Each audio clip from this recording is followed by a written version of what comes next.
परीक्षित के प्रश्न पर सुखदेव भगवान बोले, राजन जल्दी तो हम सबको मरना है, ये प्रश्न केवल आपका नहीं है, ये प्रश्न तो हम सबका। हमें कहाँ देर लगती है मरने में, ये प्रश्न हम सबका। तो इसका उत्तर भी सुन लो। जिस व्यक्ति को जल्दी मरना हो, सोमवार से लेकर रविवार तक 7 दिन ही हैं। अच्छा, आप भी जल्दी मरने वाले हैं और हम भी जल्दी मरने वाले हैं, क्योंकि भरोसा नहीं है ना जिंदगी का। तो हम सबको इन 7 दिनों में ही चले जाना है। तो क्या करें? बोले, तस्मात् भारत सर्वात्मा भगवान ईश्वरो हरे। जिसे मरना हो उसे सब में भगवान का दर्शन करना प्रारंभ कर देना चाहिए। सब में ईश्वर का चिंतन, सब में ईश्वर का दर्शन करना चाहिए। निज प्रभु मय देखहि जगत, केहि सन करहि विरोध। सब में भगवान का दर्शन करो। सिय राम मय सब जग जाने, करहु प्रणाम जोर जुग पानी वाले सिद्धांत को जीवन में चरितार्थ कर लो। सब में भगवान है, केवल मंदिर में भगवान है ऐसा नहीं है। परमात्मा सर्वत्र है, सबके भीतर ईश्वर है। सर्वं खलविदं ब्रह्म श्रोतव्यः कीर्तितव्यश्च स्मर्तव्यश्चेच्छताभयम्। भगवान की कथाएं सुनना सीख लो। कथाएं ना मिले तो कीर्तन करना सीख लो। हम लोगों को ज्यादा से ज्यादा भगवान की कथाएं सुननी चाहिए, ज्यादा से ज्यादा भगवान का नाम जपना चाहिए, ज्यादा से ज्यादा भगवान का चिंतन करना चाहिए। इसी में हम ज्यादा समय लगाएं, बाकी संसार के काम में हम ज्यादा बिजी ना रहें, क्योंकि संसार का काम हमारा साथ नहीं देने वाला। संसार तो यहाँ का यहाँ ही धरा रह जाएगा। आप कितना भी जोड़ लो, कितना भी कमा लो, कितना भी संग्रह कर लो, आपका कमाया हुआ सब धरा रह जाएगा। आपके साथ जो जाने वाला है वो साथ में रख लो। लोगों ने मानसिकता बना ली है, पैसे खूब जोड़ो, पैसे खूब कमाओ, पैसे खूब कमाओ, पैसे के लिए गला दबा दो, पैसे के लिए सब कुछ कर लो। लोग कर भी रहे हैं, इससे कल्याण होने वाला नहीं है।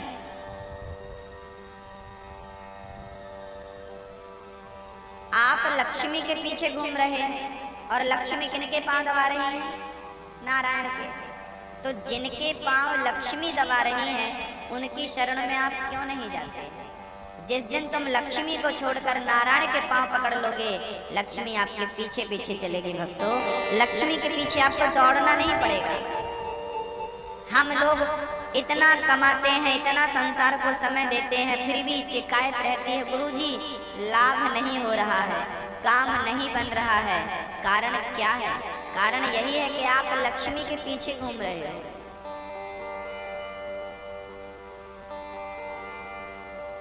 माया माया सब कहें, माधव कहे न कोई। एक बार माधव कहे, माया चेरी होय। माया माया सब कहे, माधव कहे न कोई। हम सब माया माया कहते हैं, माधव की ओर दौड़ते नहीं। परीक्षित, जिसे जल्दी मरना है उसे मन को एकाग्र कर लेना चाहिए। मन की उथल पुथल जो चल रही है, मन भाग रहा है, मन संसार में लगा है, मन को अंतर्मुखी बनाओ। बहिर्मुखी तो बहुत हो चुका, अब इसे अंदर की ओर ले जाओ।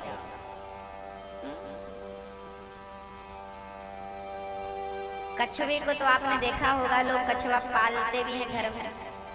कछुए ना जब खतरा देखता है ना तो वो अपनी पांचों चीजें अंदर कर लेता है। दो पांव, दो हाथ, दो आगे के, दो पीछे और एक मुंह कर लेता ना, सिकोड़ लेता अंदर की। देखा कभी से दृश्य को?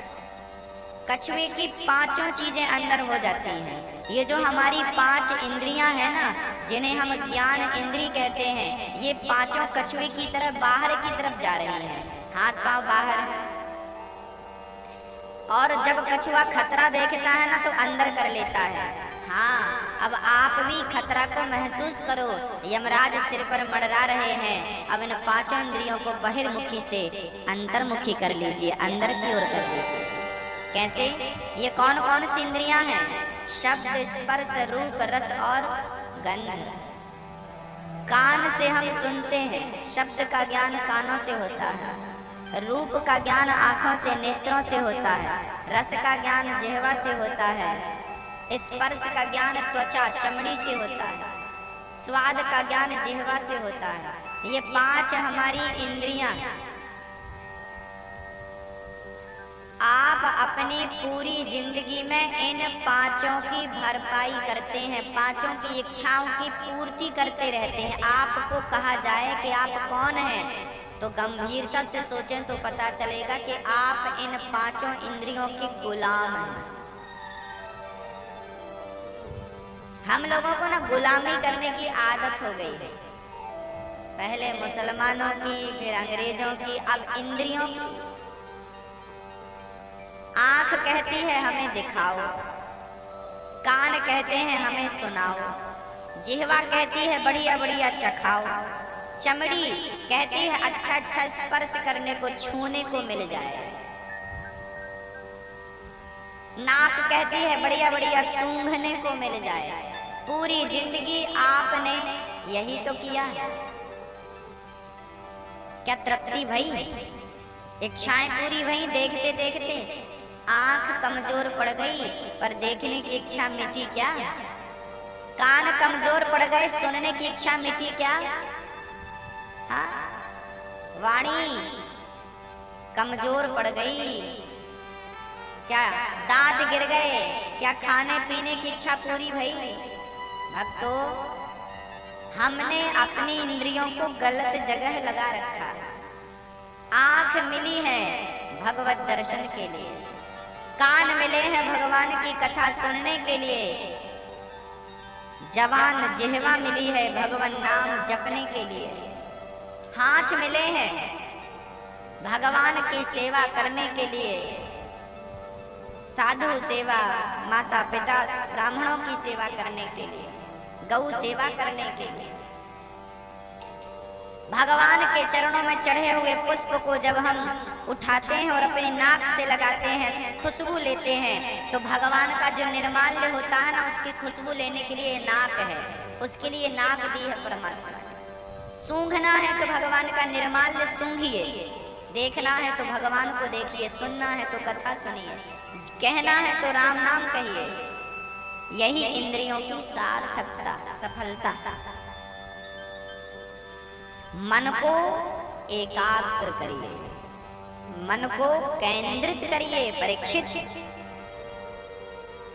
उम्र पा जाने से कोई श्रेष्ठ नहीं होता, ज्यादा संग्रह परिग्रह में नहीं लगना चाहिए। हाँ, जितनी आवश्यकता है उतना रख लो, उससे अधिक रखोगे तो चोर कहलाए जाओगे।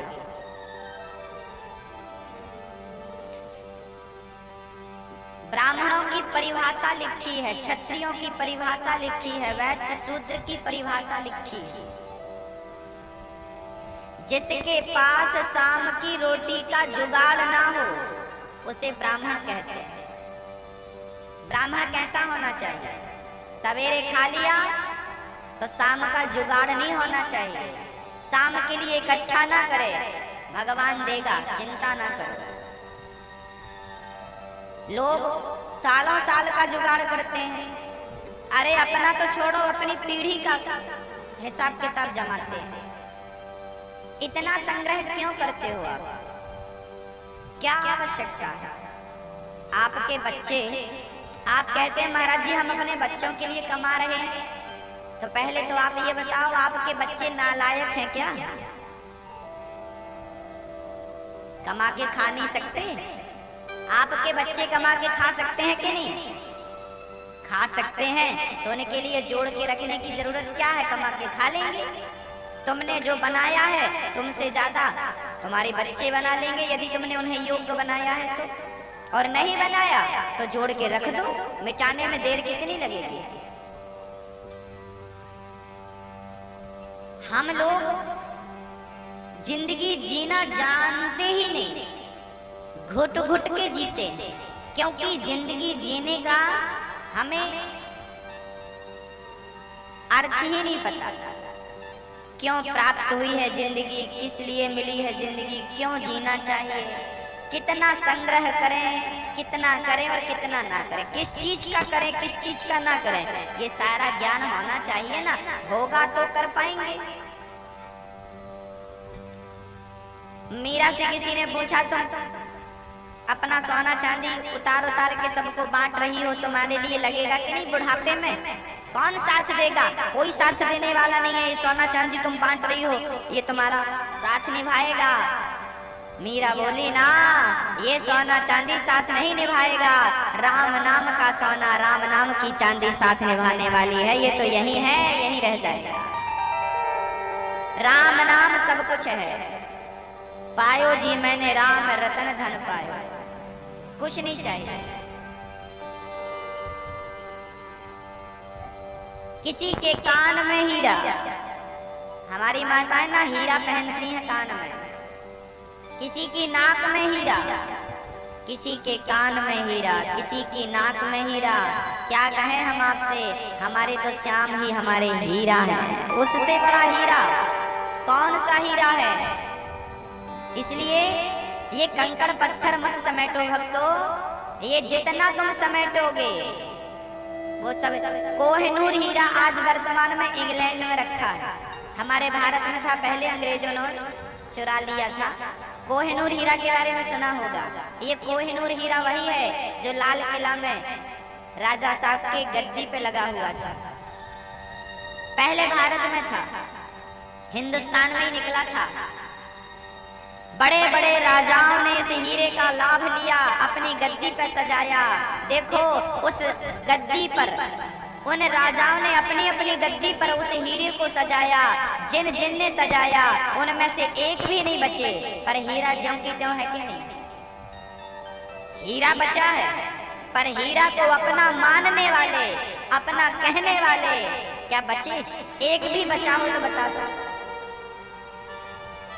उस हीरे के सामने कितने राजा महाराजा लड़के मर गए उसके चक्कर में, पर उसका कुछ नहीं बिगड़ा, वो ज्यों का त्यों है।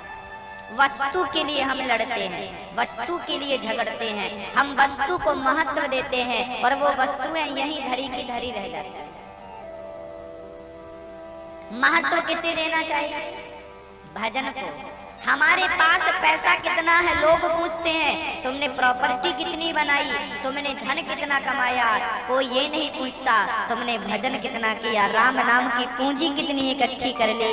अरे राम नाम की पूंजी तुम्हारा साथ निभाएगी, ये बात मैं नहीं, तुलसीदास जी कह रहे हैं, बड़े बड़े साधु संत कह रहे हैं, यही तुम्हारा है, बाकी कुछ नहीं। सत्याम छितौ किम कशिको प्रयासै बाहु स्वसिद्धे युपवर्हणै। जब भगवान ने खाने को बढ़िया कंद मूल फल दिए हैं तो संग्रह करने की क्या जरूरत है? हाँ, जमीन पर लेट जाओ, जो मिल जाए ओढ़ लो, प्रेम से रहो। गुजारा घास की झोपड़ी में भी हो जाता है, फिर ना जाने क्यों लोग बंगले बनवाते हैं, ना जाने क्यों आलीशान घर बनवाते हैं। जिंदगी घर बनवाने में लग गई, जिंदगी कमाने में लग गई। हाँ। भगवान के भजन में लगाना चाहिए अपने वक्त को परीक्षित। अकामा सर्व कामो वा मोक्ष कामा उदारधि। परमात्मा सब कुछ देते हैं, सबका पालन करते हैं, सबका भरण पोषण करते हैं। एक सज्जन बोले, महाराज जी गीता में लिखा है, अनन्यास चिंतयन्तो मां ये जनः पर्युपासते। अनन्यास चिंतयन्तो माम ये जना पर्युपासते, इसका अर्थ है भगवान कहते हैं कि जो मेरी शरण में रहता है, जो मेरा स्मरण करता है, उसका पालन पोषण मैं करता हूँ, उसका पेट मैं भरता हूँ, उसका पालनहार मैं बनता हूँ। जिसका भरण पोषण भगवान करते हैं, उसको चिंता करने की जरूरत क्या है। एक संत थे, उन्होंने मन में विचार किया कि भाई खाएंगे नहीं तो पेट कैसे भरेगा। सामने थाली हो पर खाना तो अपने को ही पड़ता है ना, कि भगवान आएंगे खिलाने। सामने थाली हो तो खाना तो अपने को पड़ेगा ना, उठा उठा के। भगवान आएगा खिलाने। एक संत ने जब गीता का ये श्लोक पढ़ा कि भगवान सबका पालन करते हैं, सबका पेट भरते हैं, तो संत जी बोले, भगवान थाली सामने हो पर खाना हमें पड़ता है, तुम्हारी ये बात बिल्कुल गलत है। तुम सबका पालन नहीं करते, तुम वस्तु दे सकते हो पर तुम खिलाने थोड़ी आओगे। तो संत जी ने गीता का ये श्लोक काट दिया, बोले ये गलत है। और बोले मैं आज परीक्षा लेकर देखता हूं, आज मैं खाऊंगा नहीं, देखता हूं भगवान खिलाते हैं कि नहीं। तो वो संत जी का नाम था मलूक जी। मलूक जी जाकर जंगल में एक पेड़ के ऊपर चढ़ गए। सवेरे से चढ़े, शाम हो गई पर अभी तक उन्होंने कुछ खाया नहीं। शाम को एक घटना घट गई। शाम को एक घटना घट गई। वहां पर एक बूढ़ी सी माता गाय चराने आई, साथ में रोटी और अचार लेकर के आई। उसी पेड़ के नीचे रोटी अचार रख देती है और वो गैया चराते चराते घर चली गई, रोटी वहीं भूल गई। मलूक जी ऊपर चढ़े थे, नीचे रोटी रखी थी। मलूक जी को बड़ी भूख लगी थी और उन्होंने संकल्प लिया था, भगवान खिलाएंगे तो खाऊंगा, मैं अपने हाथों से तो आज खाऊंगा नहीं, देखता हूँ तू कैसे खिलाता। संयोग देखना, रात के 11 बजे गांव में कुछ चोरों ने चोरी करी और चोरी करके वो चोर उसी पेड़ के नीचे बंटवारा करने आए, इतना तुम्हारा इतना हमारा। एक चोर बोला, भैया बड़ी भूख लगी है। तभी एक चोर की नजर पड़ी, पोटली रखी है, देखा तो रोटी थी, अचार था, बढ़िया। भाई बड़ी भूख लगी है। चोर बोले चलो खाते हैं। चोर खाने लगे तो एक चोर बोला, खबरदार, हो सकता है हमें पकड़ने के लिए किसी ने ये साजिश रची हो, यहाँ रोटी रख कर हमें पकड़ना चाहता हो। इस रोटी में हो ना हो जहर होगा, हमें मारना कोई चाहता। चोरों ने टॉर्च जलाकर चारों तरफ देखा, भाई कौन है कौन है, कोई नजर नहीं आया। तभी नजर पेड़ के ऊपर पड़ी तो मलूक जी बैठे थे। चोरों ने कहा उतर। मलूक जी बोले नहीं उतरूंगा, उतर। जबरदस्ती उतारा और चोरों ने कहा चल, ये रोटी तूने रखी है ना। मलूक जी बोले मैंने नहीं रखी। हाँ हम जान रहे, तूने हमें मारने का प्लान किया है। काम कर, इसमें जहर है, तू चल रोटी खा। मलूक जी बोले मैं नहीं खाऊंगा, मैंने आज हाथ से रोटी खाना छोड़ दिया, भगवान के भरोसे हूँ। चोर ने कहा बहाना कर रहा, चल मुंह खोल। चोरों ने रोटी में अचार लगाया, मुंह पकड़ा और ठूस दिया। चोरों ने कहा यार ये तो नहीं मरा। चोरों को लगा हमने ऊपर की रोटी खिलाई है, लगता है बीच की रोटी में जहर है। तो एक रोटी बीच से निकाली और दूसरी रोटी खिलाई, खा।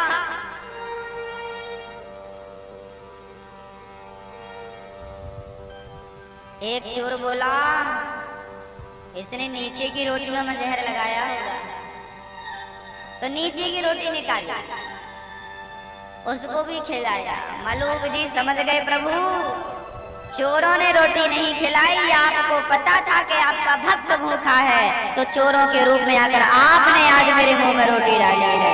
यदि तुम भगवान के भरोसे हो तो तुम ना खाओ, फिर भी परमात्मा खिलाता है।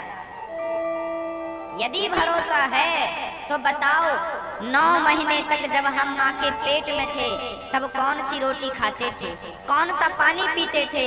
9 महीने तक क्या परमात्मा ने हमें खाना पीना नहीं दिया?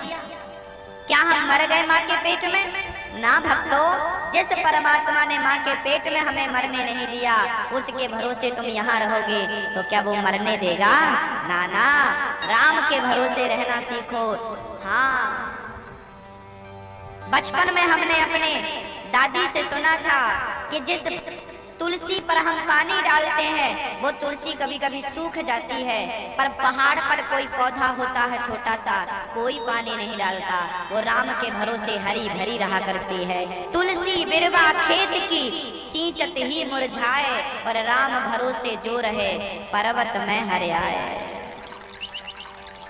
राम भरोसे रहने वाला कहीं रहे सुखी है भक्त। इसलिए अपनी मेहनत से ज्यादा, अपने टैलेंट से ज्यादा ईश्वर पर भरोसा रखना सीखो।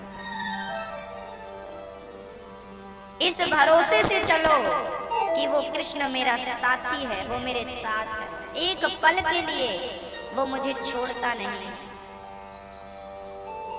आप जितना भरोसा करेंगे ईश्वर उतने करीब आते जाएंगे, आपके उतने करीब आते जाएंगे। सुखदेव जी कहते हैं, राजन, भगवान जानते हो इस सृष्टि क्यों बनाई है? केवल मानव के कल्याण के लिए। भगवान की दयालुता का मैं तुम्हें क्या परिचय दूं परीक्षित। एक बार भगवान पांडवों के शांति दूत बनकर दुर्योधन के पास पहुंचे थे।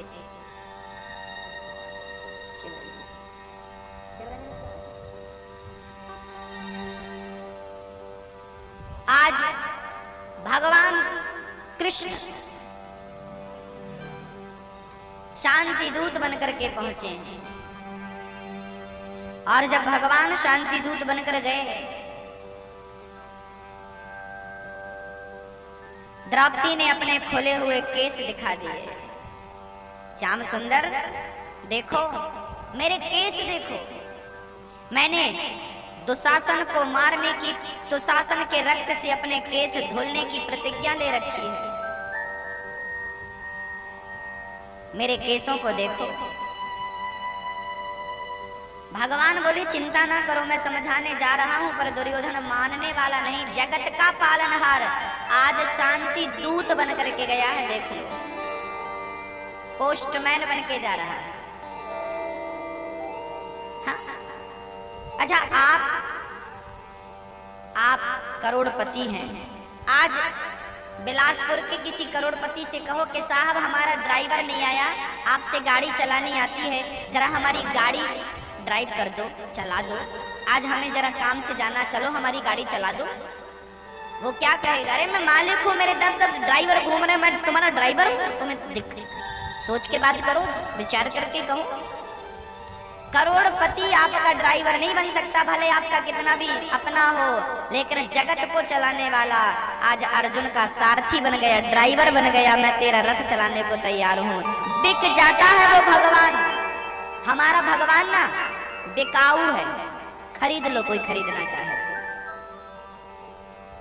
पर वो बिकता धन से नहीं है ना, वो प्रेम से बिक जाता है।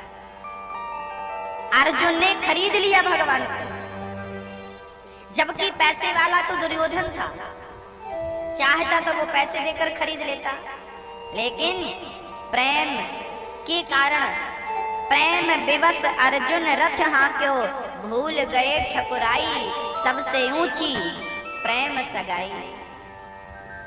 प्रेम विवश, प्रेम के बंधन में बंधकर भगवान ने रथ हाँका, और अर्जुन कहते हैं गीता में, प्रभु मेरा रथ वहां ले चलो, मालिक बनकर आज्ञा दे रहा है और देखो भगवान उस आज्ञा का पालन कर रहे हैं। चलो ले चलते। वो कितने नम्र हैं, न जाने कौन से गुण पर दयानिधि रीझ जाते हैं। यही सदग्रंथ कहते हैं, यही हरि भक्त गाते हैं। न जाने कौन से गुण पर। आज भगवान श्री कृष्ण पांडवों का संदेश लेकर के दुर्योधन के पास गए। दुर्योधन, पांडव आ गए हैं, 12 वर्ष का वनवास पूरा हो गया है, 1 वर्ष का अज्ञातवास पूरा हो गया है। एक काम करो, अब तुम पांडवों को रहने के लिए कम से कम 5 गांव दे दो। तुम मत दो पूरा राज्य, राज्य देने की तुमने बात तो करी थी आपके पिताजी ने, पर कोई बात नहीं, 5 गांव दे दो। दुर्योधन बिगड़ गया। कृष्ण, 5 गांव क्या, मैं सुई की नोक बराबर जगह देने को तैयार नहीं हूँ। कहो न पांडवों से मुझसे युद्ध करें और जो जीत सकें सो जीत लें।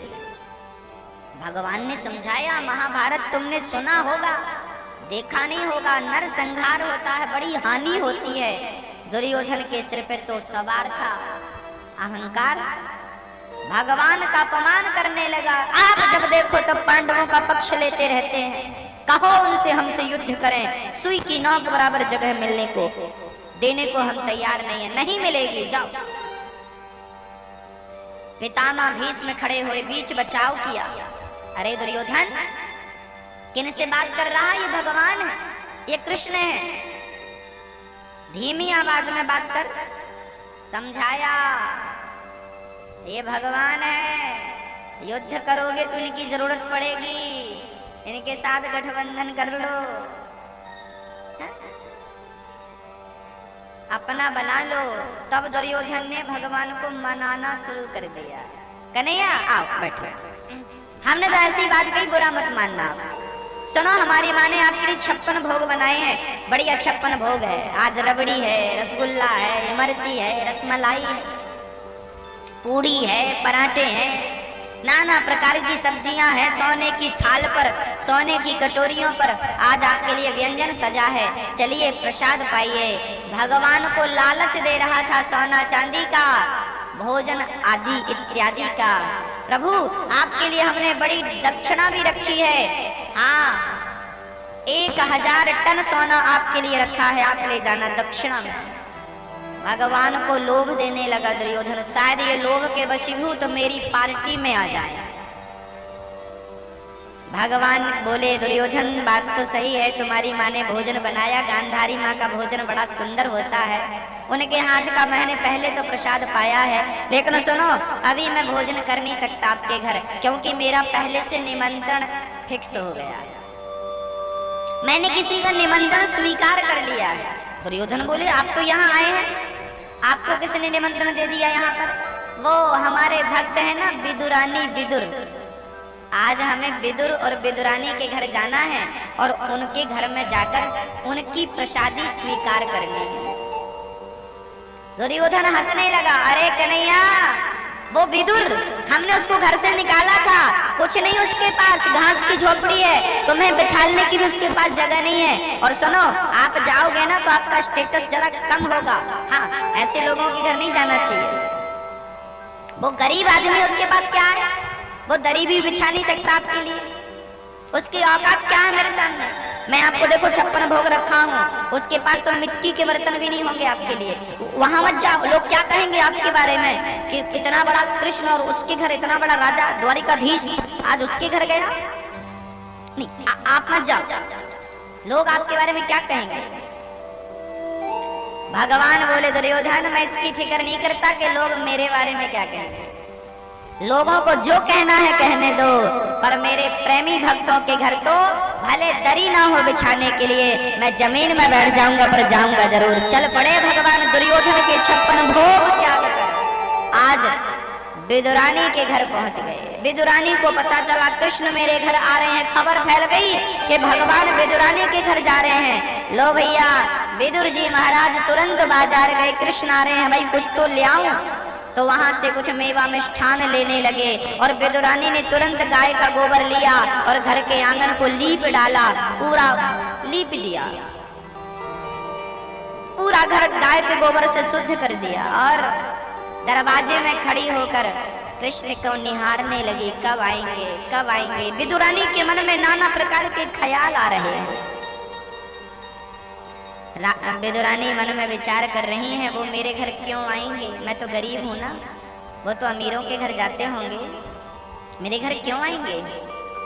पर ना, मैंने सुना है कि वो तो पतित पावन है, वो तो राम जी तो एक बार शबरी माता के घर भी गए थे, तो विदुरानी को भी इंतजार है कि वो शबरी के घर जा सकते हैं, तो मेरे घर क्यों नहीं आ सकते।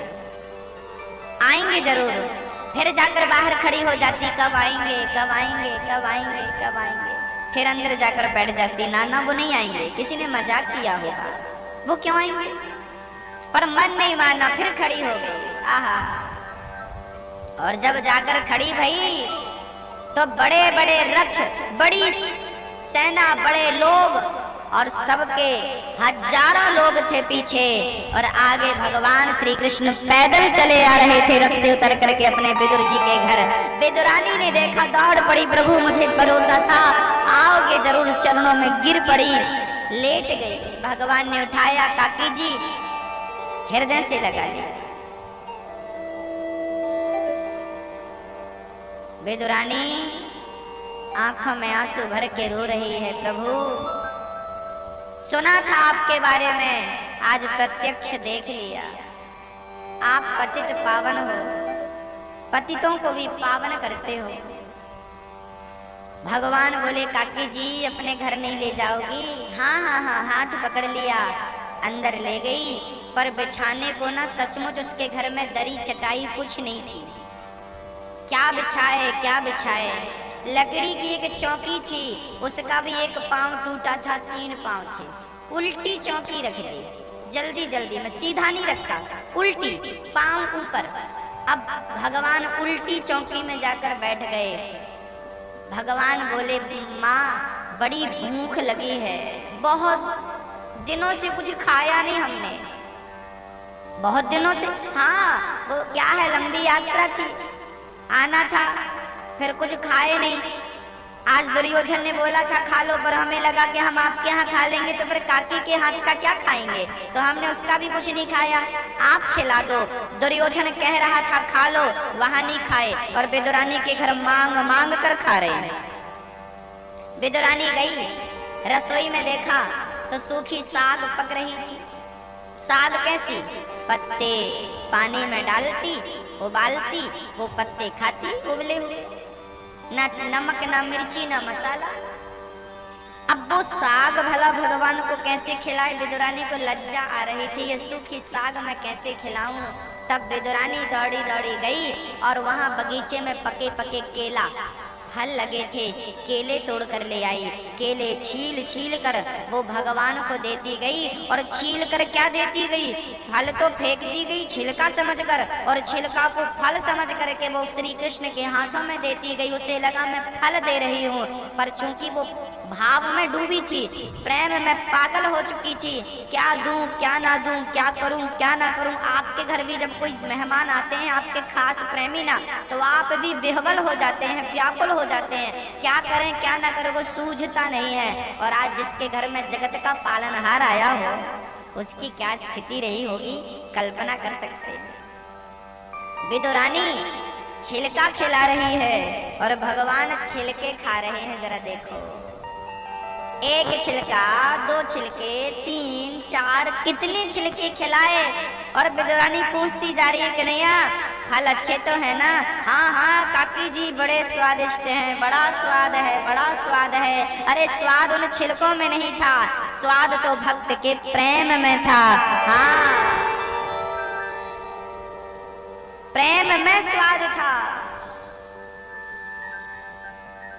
तब तक विदुर जी आ गए, देखा कि छिलके खा रहे हैं भगवान। विदुर जी ने विदुरानी को डांटा, देवी क्या किया आपने, भगवान आए और आपने उनके लिए छिलके परोस दिए।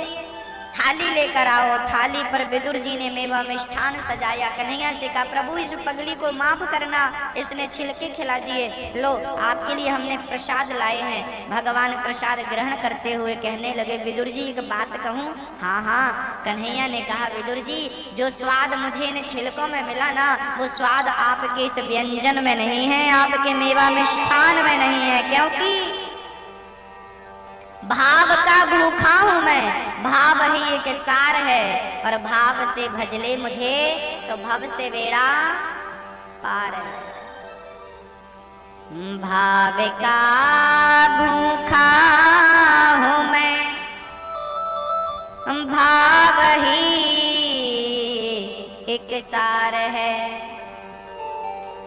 भाव से भजले मुझे तो भव से बेड़ा पार है।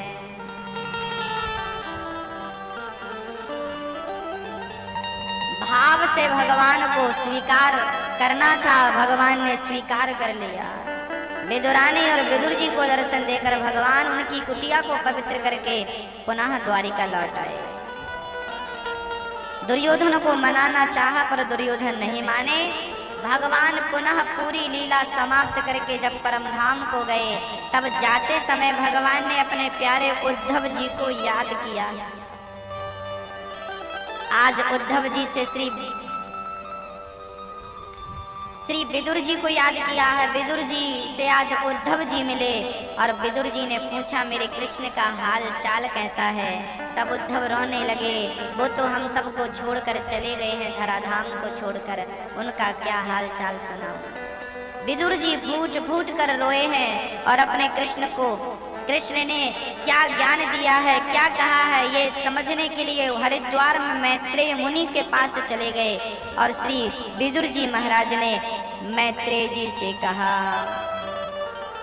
सुखाय कर्माणि करोति लोको न तै सुखं वान्य दुपारवंबा विन्देत भूयस्तत्वेव दुःखं यदत्र युक्तं भगवान् वदेन्नः। विदुर जी महाराज मैत्रेय मुनि के पास पहुंचे और प्रश्न किया गुरुदेव, सारी दुनिया सुख के लिए प्रयास करती है, सुख चाहती है, पर उसे दुख क्यों प्राप्त होता है, ये बात हमारी समझ में नहीं आई, क्यों ऐसा होता है। मैत्रेय जी ने कहा विदुर जी आप सब जानते हैं, पर आप लोगों के कल्याण के लिए आप हमसे यह प्रश्न पूछ रहे हैं, पूछ ही लिया है आपने तो सुन लीजिए। भक्तों, सारे लोग प्रयास करते हैं कि सुख मिले, आप क्या चाहते हैं? सुख चाहते हैं। कोई ये नहीं कहता कि हमें बुखार चढ़ेगी तो हम सत्यनारायण भगवान की कथा सुनेंगे। सारी दुनिया सुख चाहती है, चींटी से लेकर हाथी तक, पूरे मनुष्य जलचर हो, थलचर हो, नभचर हो, सारी दुनिया सुख चाहती है, पर सुख मिलता है क्या? हम जन्म लेने से मरने तक सुख का इंतजार करते हैं। जिसकी शादी नहीं हुई उसको लगता है शादी हो जाएगी फिर सुखी हो जाएंगे। शादी हो गए सुखी नहीं महाराज, बच्चा नहीं हुआ, बच्चा हो जाए फिर सुखी होंगे। लो भैया बेटा हो गया अब सुखी हो महाराज, बेटा पढ़ लिख जाए, पाँव में खड़ा हो जाए फिर हम सुखी हो जाएंगे। बेटा पढ़ लिख गया, बढ़िया काम धाम लग गया, अब सुखी हो महाराज, बेटे का विवाह अच्छे घर में हो जाए फिर सुखी हो जाएंगे। शादी हो गई छोरा की, अब सुखी हो महाराज, नाती आ जाए फिर सुखी हो जाएंगे। नाती आ गया, सुखी हो गए महाराज, नाती बोलने लगे, दादा दादा बाबा बाबा कहने लगे, तब हम बड़े सुखी हो जाएंगे।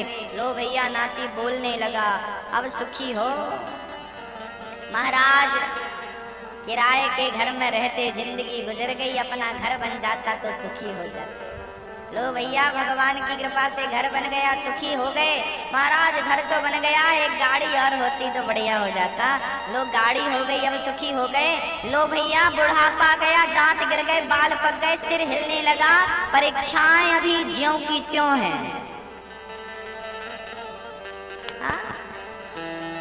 आपके बिलासपुर में जो स्त्री या पुरुष बिल्कुल मरने वाले हैं, उनसे जाकर आप पूछ लेना कि भाई तुम्हारी क्या इच्छा है।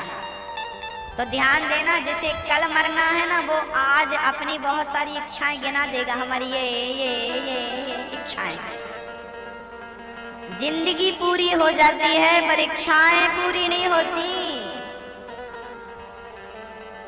बूढ़ी बूढ़ी माताओं की इच्छा होती है, बुढ़ापे में भी इच्छाएं जवान रहती हैं। शरीर तो बुढ़ा हो गया, इच्छाएं जवान है। सुख क्यों नहीं मिलता? एक बार क्या हुआ, एक बालक आम खरीदने चला गया। पिता ने पैसा दिया, बोले आम का सीजन आ गया है, जाओ पके पके आम लेकर आओ। बेटा आम लेने गया, भाई सब आम देना। दुकान वाले ने आम दिया, बेटा बोला पिताजी आम ले आया। पिताजी बोले बाल्टी में डाल दो, ठंडे पानी में, ठंडे हो जाएंगे फिर चूसेंगे। हाँ, बेटे ने पानी में डाल दिया, पर वो आम असली नहीं थे, नकली आम थे, मिट्टी के। पानी में डाला तो मिट्टी हो गई। पिता ने देखा, अरे किस दुकान से लाया, किसी ने तुझे बेवकूफ बना दिया, नकली आम पकड़ा दिए, ये तो आम मिट्टी के हैं। बेटा ले गया, मैं इस दुकान से खरीदा। पिताजी दुकान वाले पर टूट पड़े, ए भाई तूने मेरे बालक को बुद्धू बनाया है, ठग लिया, देख तूने उसे मिट्टी के आम पकड़ा दिए।